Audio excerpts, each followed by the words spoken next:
Do you think a Christian rapper could ever influence mainstream hip hop? Do I think a Christian rapper could ever influence mainstream hip hop? Yeah, I think so. I mean, I believe. I'm just thinking of some examples. I think it's interesting because even though I think a lot of hip hop has negative messages, um, and a lot of those songs thrive, but there are a lot of songs that are positive, that are huge too. And in fact, a lot of times, some of the bigger songs are more positive songs, like Pharrell's Happy. And Pharrell doesn't tout himself as a Christian. Like I don't think I've ever really seen him talk about his faith. But I think in the same way that a Pharrell, who could have a huge song, about being happy, could be a song that could be so huge that could be translated into other languages all across the world. It'd be a song that just puts people in a different, more upbeat kind of mindset. Just in the same way a song like that from Pharrell could have an impact.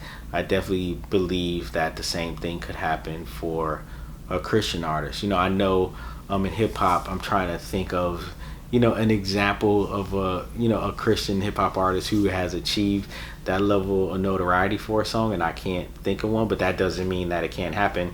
I mean, in the gospel world, I could think of some instances, of things that were, close to moving the needle in that way. I mean, because you've had, like, maybe in the early 2000s, there was a period where Yolanda Adams and Kirk Franklin, had huge songs that crossed over, to the R&B world, and with a more positive message, about love, whether it's the love of Christ, or a relationship that had, that was able to cross over into, the R&B and pop world.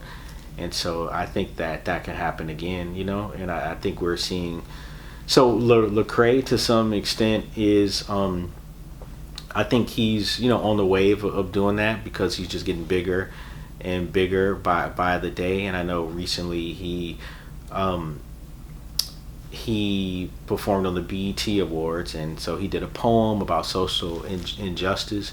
And it was really interesting when that happened, just to watch. I checked his timeline to see how he was responding to it and how other people were responding to it. And I saw some of the people that he had retweeted. And so there were just some fans who retweeted, but then there were some high profile, names in hip hop media, who were celebrating him for his, spoken word moment at the BET Hip Hop Awards. And I thought that was super cool that, and even though that night at the BET Hip Hop Awards, he wasn't using the platform, it wasn't a moment where he was talking about Christ.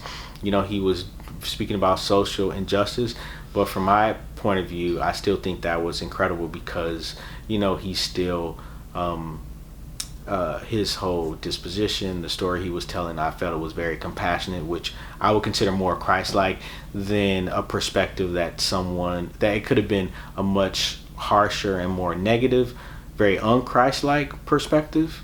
So I think it was really good that he took the position that he did, and that he was able to receive this acknowledgement from other people, which I consider to be influential. And then I noticed, even though over the years he's been getting more and more mainstream media attention. I mean, he's performed on late night, TV, and he's performed, been a part of concert bills that were not exclusively Christian hip hop bills, which is incredible. But in this instance, the next day after appearing on BET Award, he appeared on the Rap Radar podcast, hosted by Elliott Wilson. And it's like, in terms of like a mainstream hip hop media personality, you really can't get any bigger than, Elliott Wilson. And so what, in my opinion, was really cool is that after he was on the BET Awards and he was talking about, Lecrae was on the BET Awards, and he, was talking about social injustice. And even though he wasn't ministering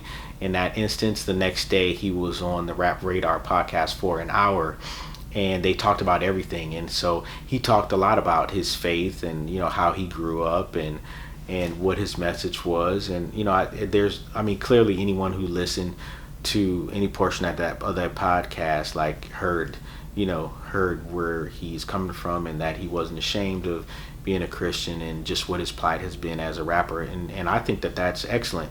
That an artist who is that open about talking about God could be featured on a platform like that. So I feel like someone could have seen him on the BET Awards.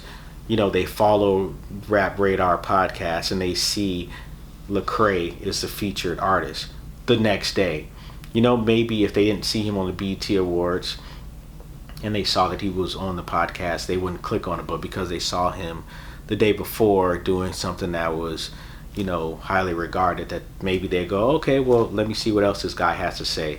And I think that's the way it kind of works. In my opinion, it's like with anything. If you're, trying to reach a new audience, and you're trying to reach an audience that you haven't previously had, maybe you want to, give them something that would interest them, and then the more you pull them in, you give them more information. I feel like to me, that makes a lot of sense in terms of like how you will connect with people. So I don't think that he's had like a song that's been so huge, that's crossed over, got huge radio play.